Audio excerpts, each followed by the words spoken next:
प्रवरार्चितलिङ्गं निर्मलभासितशोभितलिङ्गम् जन्मज दुःखविनाशकलिङ्गं तत्प्रणमामि सदा शिवलिङ्गम्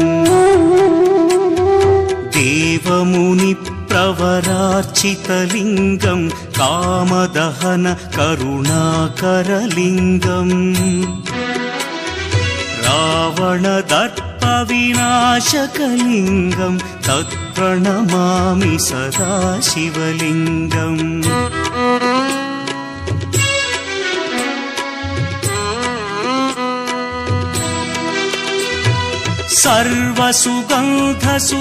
सर्वसुगन्धसुलेपितलिङ्गं बुद्धिविवर्धनकारणलिङ्गं सिद्धसुरासुरवन्दितलिङ्गं तत्प्रणमामि सदा शिवलिङ्गं कनकमहामणिभूषितलिङ्गं फणिपतिवेष्टितशोभितलिङ्गम् दक्षसुयज्ञविनाशनलिङ्गं तत्प्रणमामि सदा शिवलिङ्गम्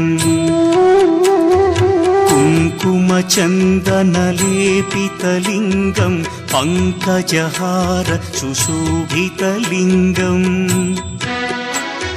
सञ्चितपापविनाशनलिङ्गं तत्प्रणमामि सदा शिवलिङ्गम्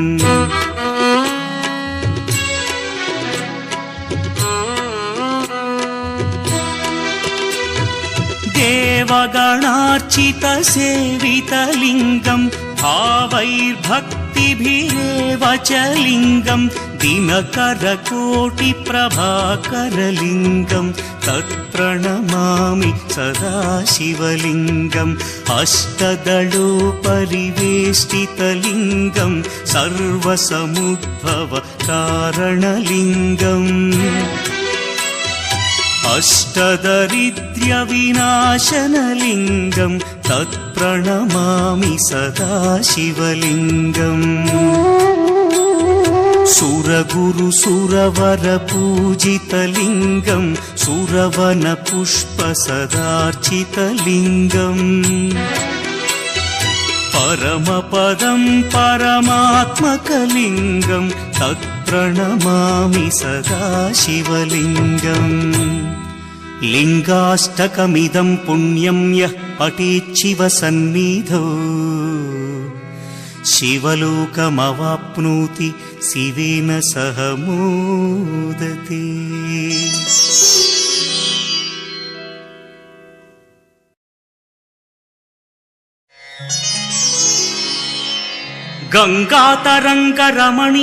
गङ्गातरङ्गरमणीयजटाकलापं गौरीनिरन्तरविभूषितवामभागम् नारायणप्रियमनङ्गमदापहारं वाराणसीपुरपतिं भज विश्वनाथम् वाचामगोचरमनेकगुणस्वरूपं वागीश विष्णुसुरसेवितपादपीठम् वामेन विग्रहवरेण्यकळत्रवन्तं वाराणसीपुरपतिं भज विश्वनाथम् भूताधिपं भुजगभूषणभूषिताङ्गम् व्याघ्राजिनाम्बरधरं जटिलं त्रिनेत्रम् पाशाङ्कुशाभयवरप्रदशूलपाणिं वाराणसीपुरपतिं भज विश्वनाथम् सीतां सुशोभितकिरीटविराजमानौ फालेक्षणानलविशोषितपञ्चबाणम् नागाधिपारचितभासुरकर्णपूरं वाराणसीपुरपतिं भज विश्वनाथम् पञ्चाननं दुरितमत्तमतङ्गजानां नागान्तकं दनुजपुङ्गवपन्नगानां दावानलं मरणशोकजराटवीनां वाराणसीपुरपतिं भज विश्वनाथम् तेजोमयं सगुणनिर्गुणमद्वितीयम् आनन्दकन्दमपि राजितमप्रमेयम् नागात्मकं सकलनिष्कळमात्मरूपं वाराणसीपुरपतिं भज विश्वनाथम् आशां विहाय परिहृत्य परस्य निन्दा पापेरतिं च सुनिवार्य मनस्समाधौ आदाय हृत्कमलमध्यगतं प्रदेशं वाराणसीपुरपतिं भज विश्वनाथम् रागादिदोषरहितस्वजनानुरागं वैराग्यशान्तिनिलयं गिरिजासहायं माधुर्यधैर्यशुभगं करलाभिरामौ वाराणसीपुरपतिं भज विश्वनाथम् वाराणसीपुरपतेस्तवनं शिवस्य व्यासोक्तमष्टकमिदं पठिता मनुष्या विद्यां श्रियं विपुलसौख्यमनन्तकीर्तिं सम्प्राप्य देहविलये लभते च मोक्षम् विश्वनाथाष्टकमिदं यः पठेच्छिव सन्निधौ शिवलोकमवाप्नोति शिवेन सह मोदते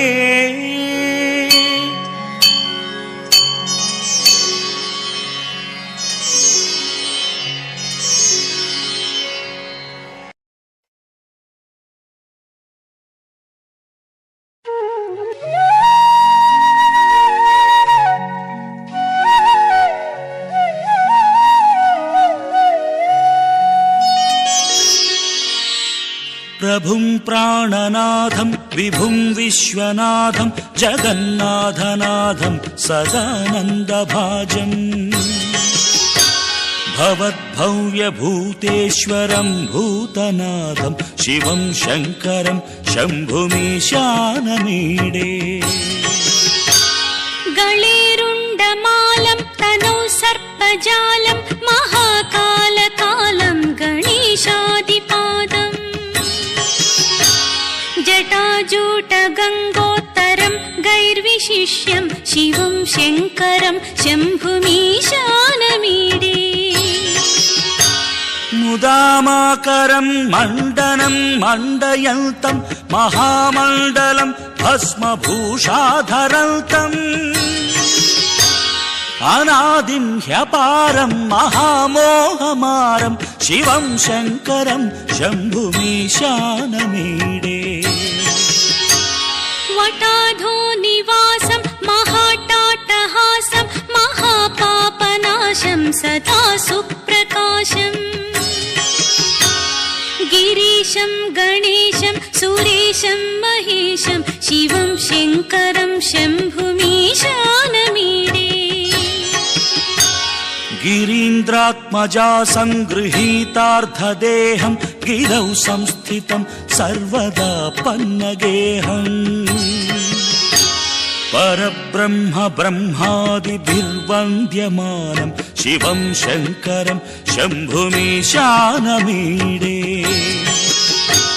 कपालं त्रिशूलं कराभ्यां दधानं पदाम्भोजनं रायकामं दधानं बलिवर्धयानं सुराणां प्रधानं शिवं शङ्करं शम्भुमीशानमीडे शरच्चन्द्रगात्रं गणानन्दपात्रं त्रिनेत्रं पवित्रं धनेशस्यमित्रम् अपर्णाकळत्रं सदा सच्चरित्रं शिवं शङ्करं शम्भुमीशानमीडे हरं सर्पहारं चिताभूविहारं भवं वेदसारं सदा निर्विकारम् श्मशाने वसन्तं मनोजं दहन्तं शिवं शङ्करं शम्भुमीशानमीडे स्वयं यः प्रभाते नरः शूलपाणे पठेत् स्तोत्ररत्नं द्विह प्राप्य रत्नम् सुपुत्रं सुधान्यं सुमित्रं कळत्रं विचित्रैः समाराध्य मोक्षं प्रयाति।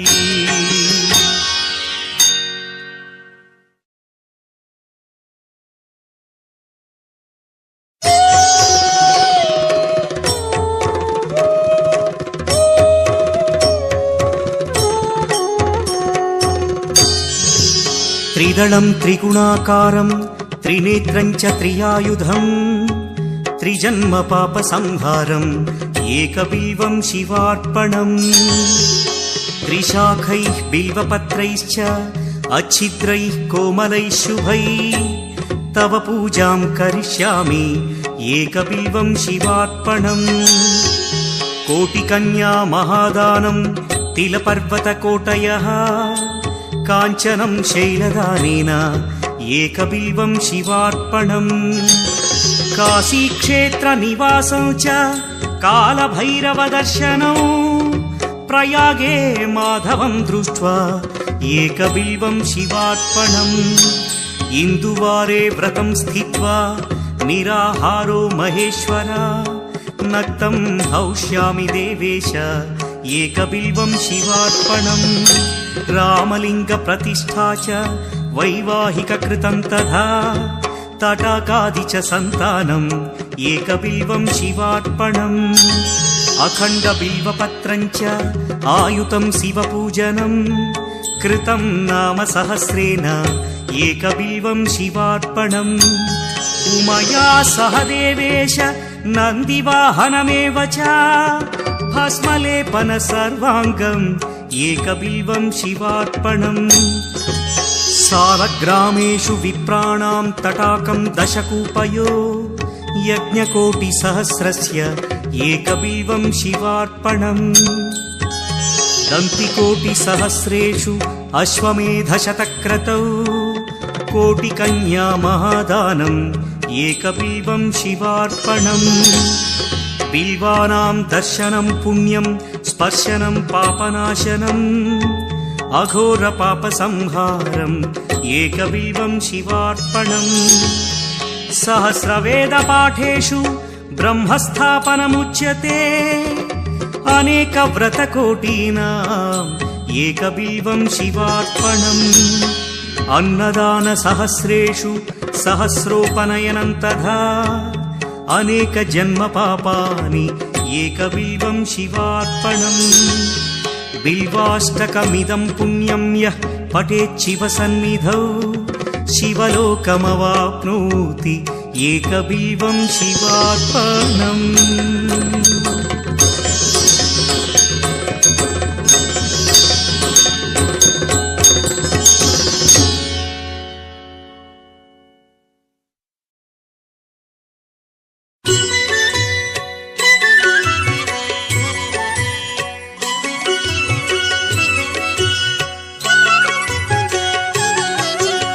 चन्द्रशेखर चन्द्रशेखर चन्द्रशेखर पाहि मां चन्द्रशेखर चन्द्रशेखर चन्द्रशेखर रक्ष मां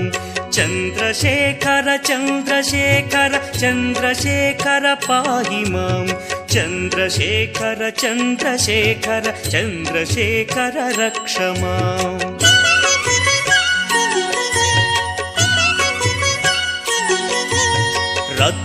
रत्नसानुशरासनं रजताद्रिशृङ्गनिकेतनं सिञ्जनीकृतपन्नगेश्वर मच्युतानलसायकं क्षिप्रदग्धपुरत्रयं त्रिदिवालयैरभिवन्दितं चन्द्रशेखरमाशये मम किं करिष्यति वै यमः।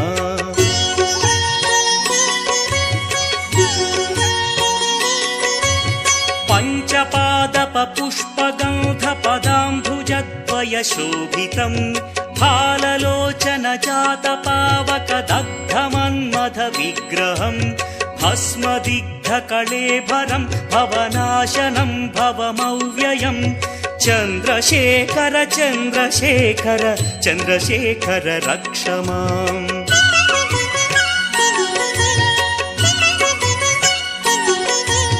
ಮತ್ತವಾರಣ ಮುಖ್ಯ ಚರ್ಮ ಕೃತೋತ್ತರೀಯ ಮನೋಹರಂ ಪಂಕಜಾಸನ ಪದ್ಮಲೋಚನ ಪೂಜಿತಾಂಘ್ರಿ ಸರೋವರಂ ದೇವ ಸಿಂಧು ತರಂಗ ಸೀಕರ ಸಿಕ್ತ ಶುಭ್ರ ಜಟಾಧರಂ ಚಂದ್ರಶೇಖರ ಚಂದ್ರಶೇಖರ ಚಂದ್ರಶೇಖರ ಪಾಹಿ ಮಾಂ.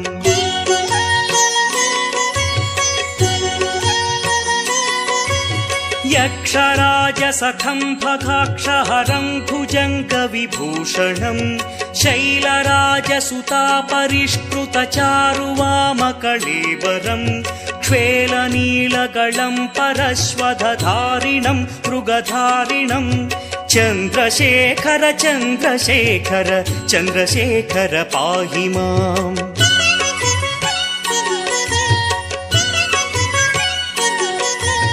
ಕುಂಡಲೀಕೃತ ಕುಂಡಲೇಶ್ವರ ಕುಂಡಲಂ ವೃಷವಾಹನಂ ನಾರದಾದಿ ಮುನೀಶ್ವರ ಸ್ತುತ ವೈಭವಂ ಭುವನೇಶ್ವರಂ ಅಂಧಕಾಂತಕಮಾಶ್ರಿತಾಮರ ಪಾದಪಂ ಶಮನಾಂತಕಂ ಚಂದ್ರಶೇಖರ ಚಂದ್ರಶೇಖರ ಚಂದ್ರಶೇಖರ ರಕ್ಷ ಮಾಂ.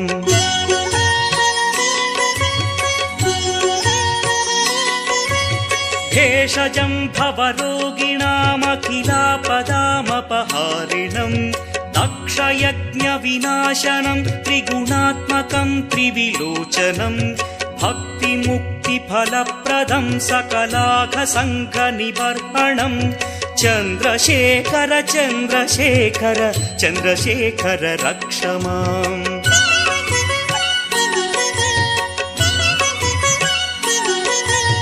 ಭಕ್ತವತ್ಸಲಮರ್ಚಿತಂ ನಿಧಿಮಕ್ಷಯಂ ಹರಿದಂಬರಂ ಸರ್ವಭೂತಪತಿಂ ಪರಾತ್ಪರಮಪ್ರಮೇಯಮನುತ್ತಮಂ ಸೋಮವಾರಣ ಭೂಹುತಾಶನ ಸೋಮಪಾನಿಖಿಲಾಕೃತಿಂ ಚಂದ್ರಶೇಖರ ಚಂದ್ರಶೇಖರ ಚಂದ್ರಶೇಖರ ಪಾಹಿ ಮಾಂ.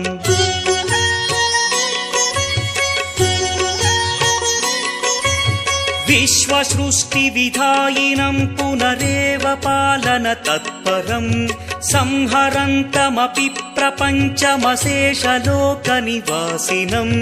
ಕ್ರೀಡಯಂತಮಹರ್ನಿಶಂ ಗಣನಾಥಯೂಧ ಸಮನ್ವಿತಂ ಚಂದ್ರಶೇಖರ ಚಂದ್ರಶೇಖರ ಚಂದ್ರಶೇಖರ ರಕ್ಷ ಮಾಂ.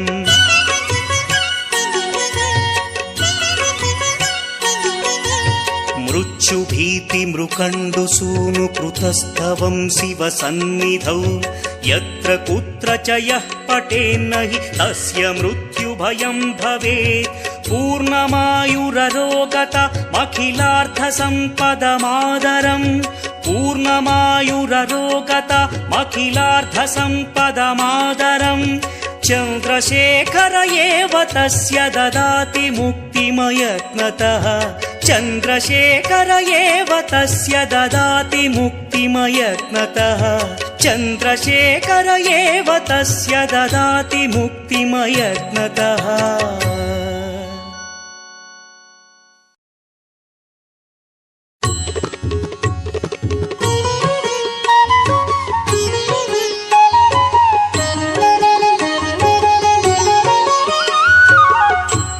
ಚಾಂಪೇಯ ಗೌರಾರ್ಧ ಶರೀರಕಾಯೈ ಕರ್ಪೂರ ಗೌರಾರ್ಧ ಶರೀರಕಾಯ ಧಮ್ಮಿಲ್ಲಕಾಯೈ ಚ ಜಟಾಧರಾಯ ನಮಃ ಶಿವಾಯೈ ಚ ನಮಃ ಶಿವಾಯ.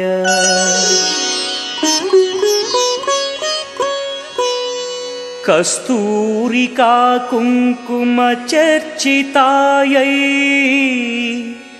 ಚಿತಾರಜಃ ಪ್ರಜ್ಞ ವಿಚರ್ಚಿತಾಯ ಕೃತಸ್ಮರಾಯೈ ವಿಕೃತಸ್ಮರಾಯ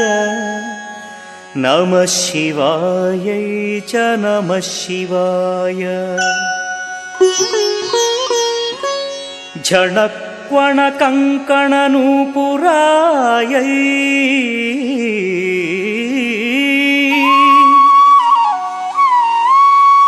पादाब्जराजफणिनूपुराय हेमाङ्गदायै भुजगाङ्गदाय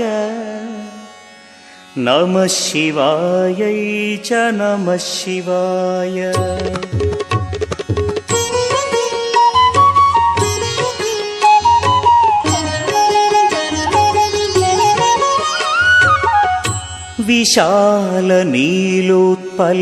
विशालनीलोत्पललोचनायै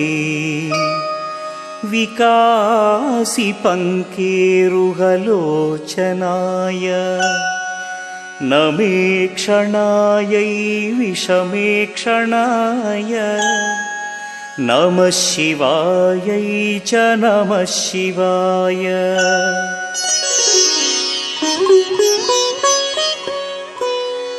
मन्दारमाला कलितालकायै कपालमालाङ्कितकन्धराय दिव्याम्बरायै च दिगम्बराय नमः शिवायै च नमः शिवाय। अम्बोधरश्यामलकुन्तलायै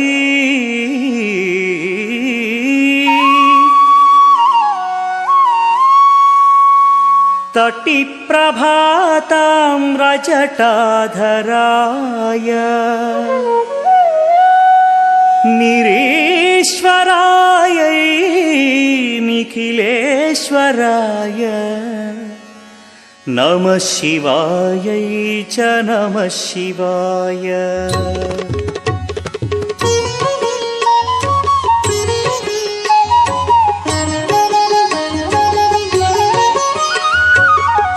प्रपञ्चसृष्ट्युन्मुखलास्यकायै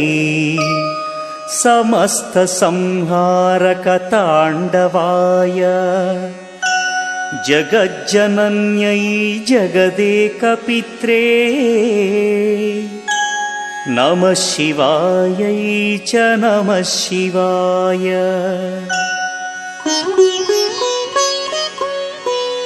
प्रदीप्तरत्नोज्ज्वलकुण्डलायै स्फुरन्महापन्नगभूषणाय चिवान्वितायै च चिवान्विताय नमः शिवायै च नमः शिवाय।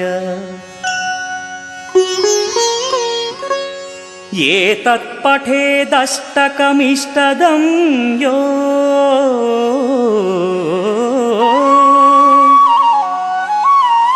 भक्त्या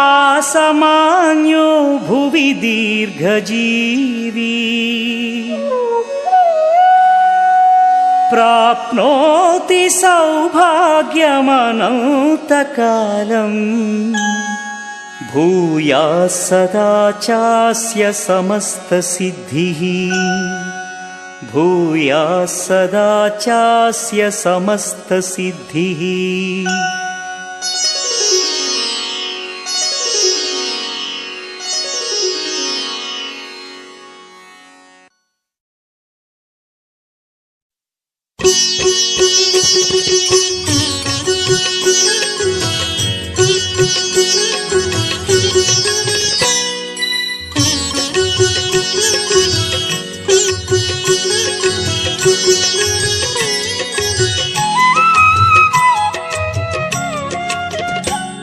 विश्वेश्वराय नरकान्तकतारणाय करुणामृताय शशिशेखरधारणाय कर्पूरकान्तिधवलाय जटाधराय दारिद्र्यदुःखदहनाय नमः शिवाय। गौरीप्रियाय रजनीशकलाधराय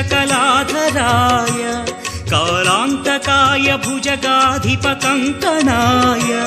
गङ्गाधराय गजराज विमर्दनाय दारिद्र्यदुःखदहनाय नमः शिवाय दारिद्र्यदुःखदहनाय नमः शिवाय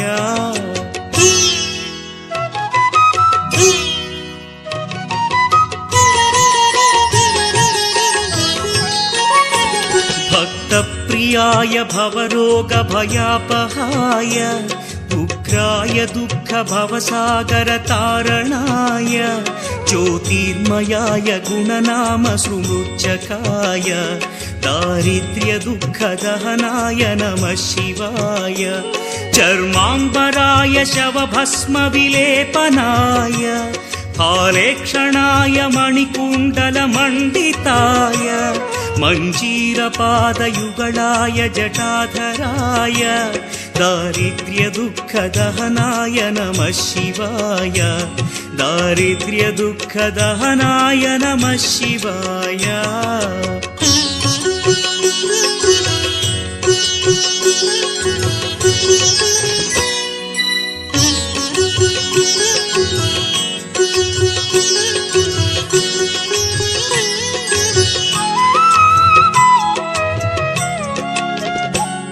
पञ्चाननाय फणिराजविभूषणाय हेमांशुकाय भुवनत्रयमण्डिताय आनन्दभूमिवरदाय तमोमयाय दारिद्र्यदुःखदहनाय नमः शिवाय भानुप्रियाय भवसागरतारणाय कालान्तकाय कमलासनपूजिताय नेत्रत्रयाय शुभलक्षणलक्षिताय दारिद्र्यदुःखदहनाय नमः शिवाय दारिद्र्यदुःखदहनाय नमः शिवाय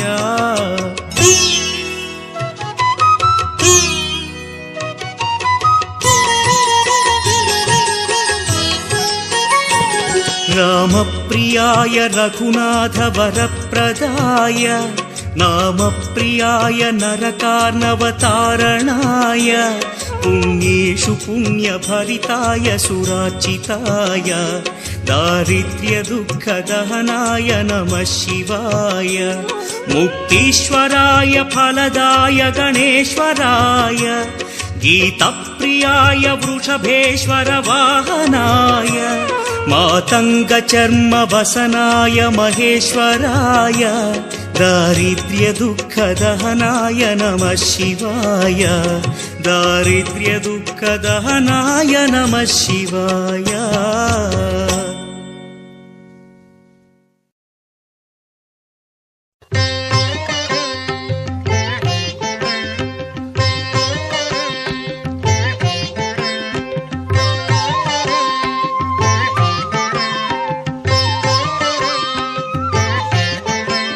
नमो भूतनाथं नमो देवदेवं नमः कालकालं नमो दिव्यतेजं नमः कामभस्मं नमः शान्तशीलं भजे पार्वतीवल्लभं नीलकण्ठं भजे पार्वतीवल्लभं नीलकण्ठम्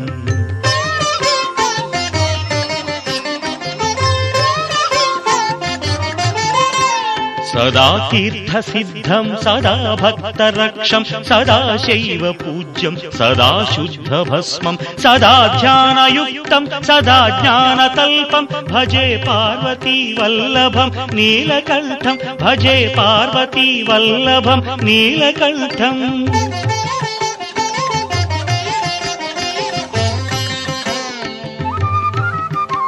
श्मशानं भयानं महास्थानवासं शरीरं गयानां सदा चर्मवेष्टं पिशाचं निशोचं पशूनां प्रतिष्ठं भजे पार्वतीवल्लभं नीलकण्ठं भजे पार्वतीवल्लभं नीलकण्ठम्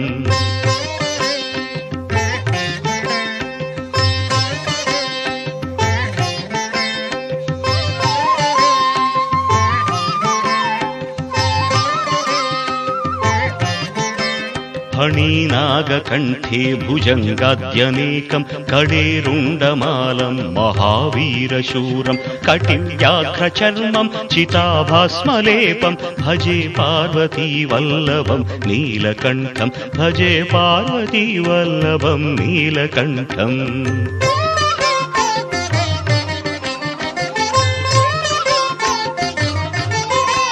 शिरशुद्धगङ्गा शिवा वामभागं बहुतीर्थकेशं सदा मान्त्रिनेत्रं फणीनागकर्णं सदा फालचन्द्रं भजे पार्वतीवल्लभं नीलकण्ठं भजे पार्वतीवल्लभं नीलकण्ठम्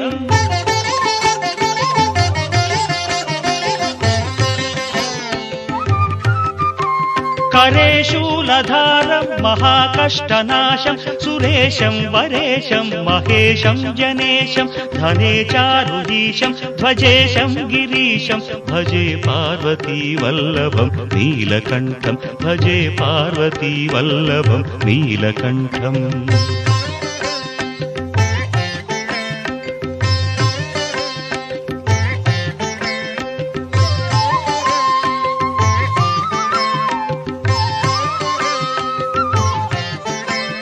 उदासं सुदासं सुकैलासवासं धरानिर्धरं संस्थितं ह्यादिदेवम् अजाहेमकल्पद्रुमं कल्पसेव्यं भजे पार्वतीवल्लभं नीलकण्ठं भजे पार्वतीवल्लभं नीलकण्ठम्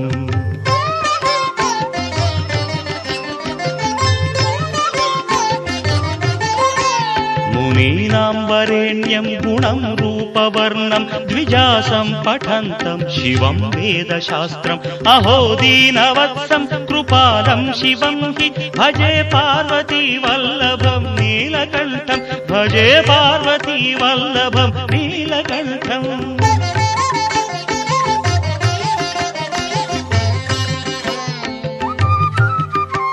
सदा भावनाथं सदा सेव्यमानं सदा भक्तिदेवं सदा पूज्यमानं मया तीर्थवासं सदा सेव्यमेकं भजे पार्वतीवल्लभं नीलकण्ठं भजे पार्वतीवल्लभं नीलकण्ठम्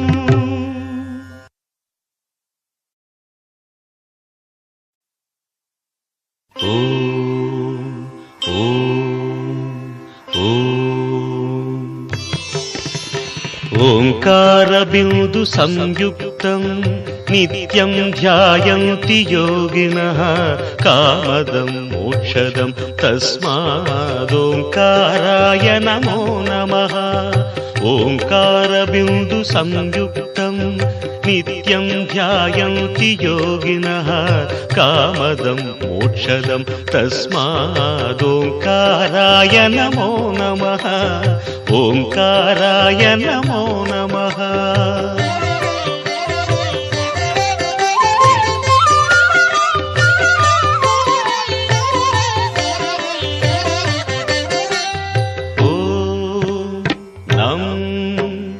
नमन्ति मुनयः सर्वे नमन्त्यप्सरसाङ्गणाः नराणामादिदेवानां नकाराय नमो नमः नकाराय नमो नमः ओ मम महत्तत्त्वं महादेवप्रियं ज्ञानप्रदं परं महापापहरं तस्मात् मकाराय नमो नमः मकाराय नमो नमः ओ शिवं शान्तं शिवाकारं शिवानुग्रहकारणं महापापहरं तस्मात् शिकाराय नमो नमः शिकाराय नमो नमः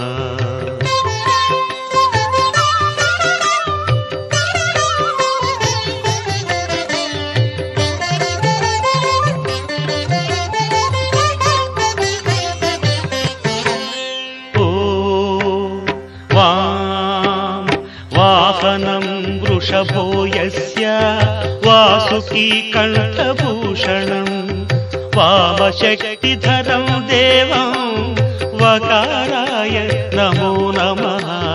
वकाराय नमो नमः ॐ यं यकारे संस्थितो देवो यकारं परमं शुभं यं नित्यं परमानन्दं यकाराय नमो नमः यकाराय नमो नमः ॐ यः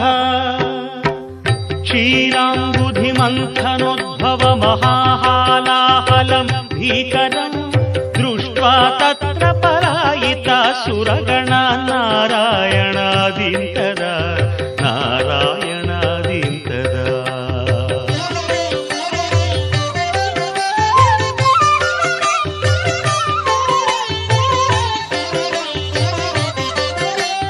सम्पीत्वा परिपालय जगदिदं विश्वाधिकं शङ्करं सेव्यो नः सकलापदं परिहरन् कैलासवासी विभुः षडक्षरमिदं स्तोत्रं यः पठेत् शिवसन्निधौ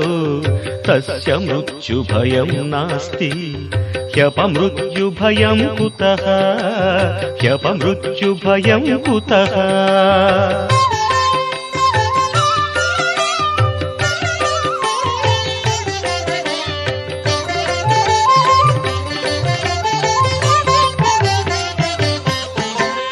यत्कृत्यं तन्न कृतं यदकृत्यं कृत्यवत्तदाचरितम् उभयो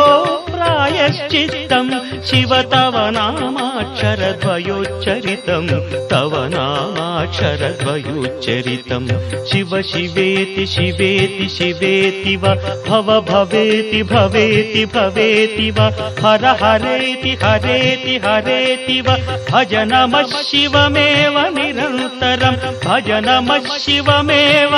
निरन्तरम्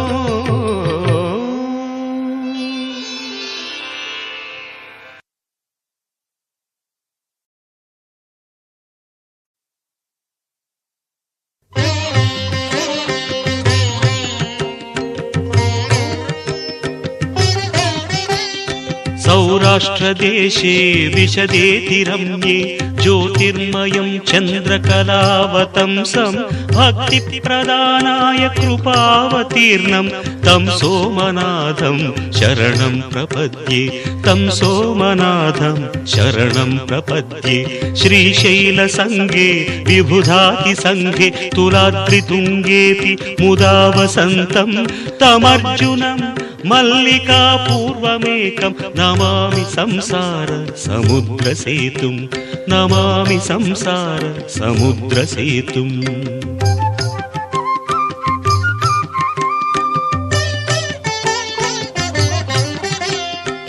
अवन्तिकायां विहितावतारं मुक्तिप्रदानाय च सज्जनानाम् अकालमृत्योः परिरक्षणार्थं वन्दे महाकाल महासुरेशं वन्दे महाकाल महासुरेशं कावेरिका नर्मदयोः पवित्रे समागमे सज्जनतारणाय सदैव मान्धात्रिपुरे वसन्तम् ओङ्कारमीशं शिवमेकमीडे ओङ्कारमीशं शिवमेकमीडे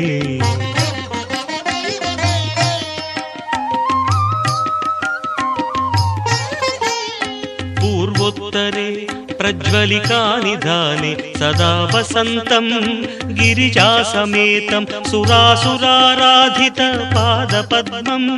श्रीवैद्यनाथं तमहं नमामि श्रीवैद्यनाथं तमहं नमामि याम्ये सदङ्गे नगरेति रम्ये विभूषिताङ्गं विविधैश्च भोगैः सद्भक्तिमुक्तिप्रदं ईशमेकं श्रीनागनाथं शरणं प्रपद्ये श्रीनागनाथं शरणं प्रपद्ये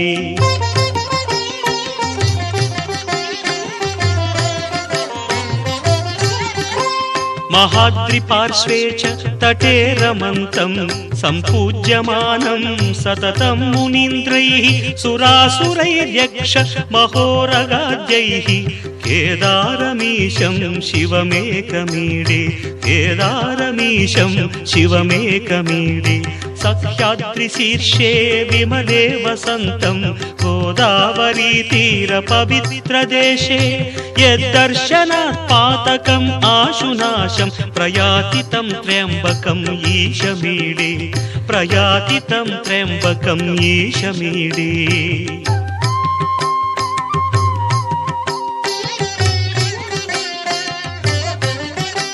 सुताम्रपर्णी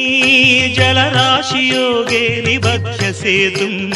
विशिखैरसङ्ख्यै श्रीरामचन्द्रेण समर्पितं तं रामेश्वराख्यं नियतं नमामि रामेश्वराख्यं नियतं नमामि यं दाकिनी शाकिनिका समाजैः निषेव्यमानं पिशिताशनैश्च सदैव भीमादि पदप्रसिद्धं तं शङ्करं भक्तहितं नमामि तं शङ्करं भक्तहितं नमामि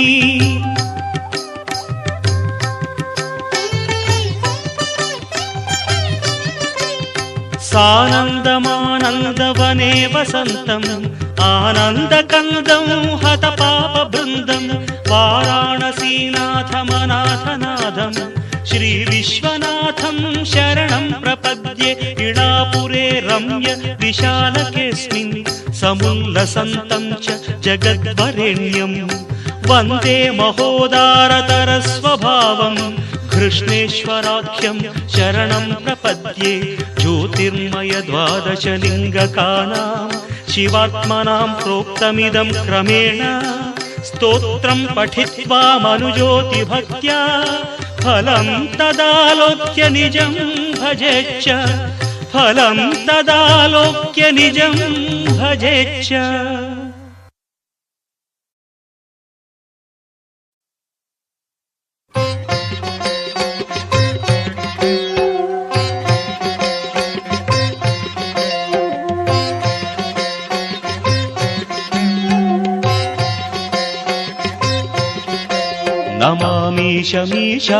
नमामीशमीशाननिर्वाणरूपं विभुं व्यापकं ब्रह्मवेदस्वरूपम् अजं निर्गुणं निर्विकल्पं निरीहं चिदाकारमाकाशवासं भजेऽहं नमामीशमीशाननिर्वाणरूपं विभुं व्यापकं ब्रह्मवेदस्वरूपम्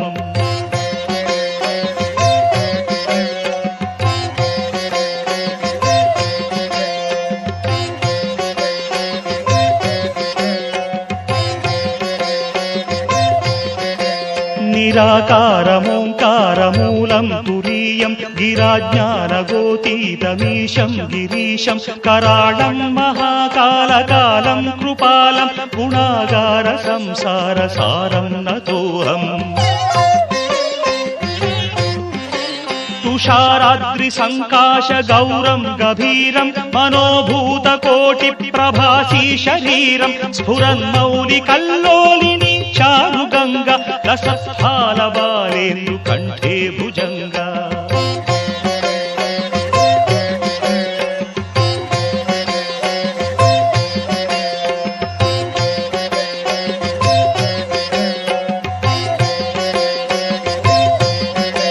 चलत्कुण्डलं शुभ्रनेत्रं विशालं प्रसन्नाननं नीलकण्ठं दयालं मृगाधीशचर्माम्बरं मुण्डमालं प्रियं शङ्करं सर्वनाथं भजामि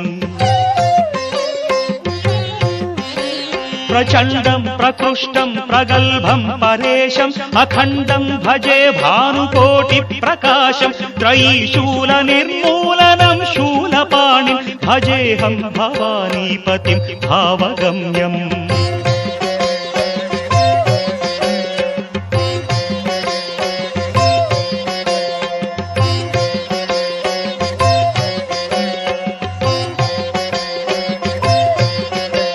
कलातीत కళ్యాణ కల్పాంతకారి సదా సజ్జనానందదాతా పురారి చిదానంద సందోహ మోహాపహారి ప్రసీద ప్రసీద ప్రభో మన్మధారి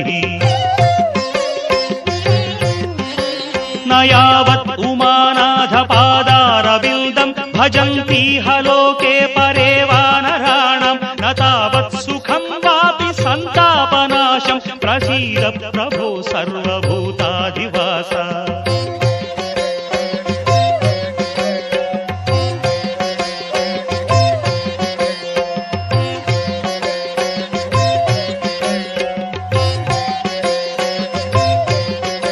न जानामि योगं जपं नैव पूजां नतोऽहं सदा सर्वदा देव तुभ्यं जराजन्म दुःखौघतातप्यमानं प्रभो पाहि शापान्नमामीश शम्भो रुद्राष्टकमिदं प्रोक्तं विप्रेण हरतुष्टये ये पठन्ति नरा भक्त्या तेषां शम्भुः प्रसीदति।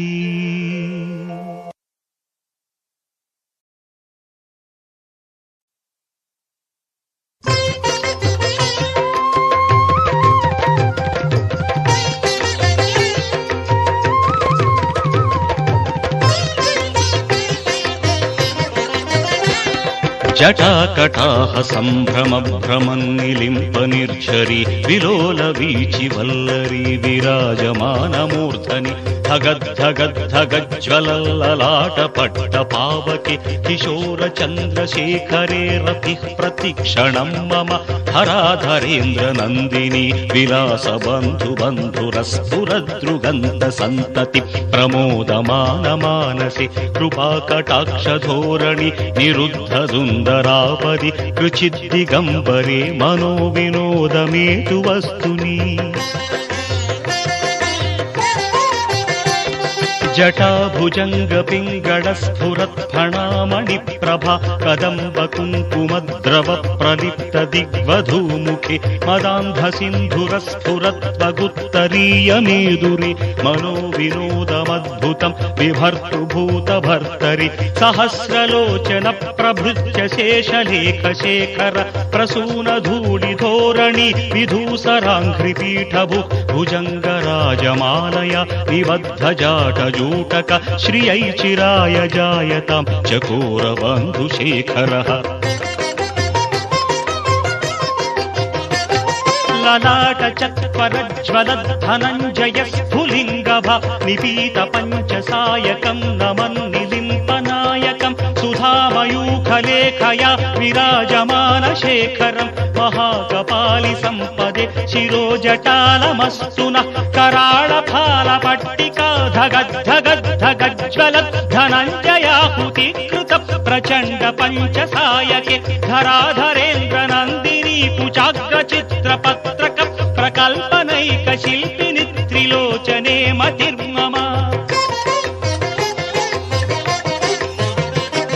నవీన మేఘమండలీ నిరుద్ధ దుర్ధర స్ఫురత్ కుహూ నిశీధిని తమః ప్రబంధ బంధ కంధర నిలింప నిర్ఝరీ ధరస్తనోతు కృత్తి సింధురః కళానిదాన బంధుర శ్రియం జగద్ధురంధర ప్రఫుల్ల నీల పంకజ ప్రపంచ కాళిమచ్చటా విడంబి కంఠ కంధరా రుచి ప్రబంధ కంధరం స్మరచ్చిదం పురచ్చిదం భవచ్చిదం మఖచ్చిదం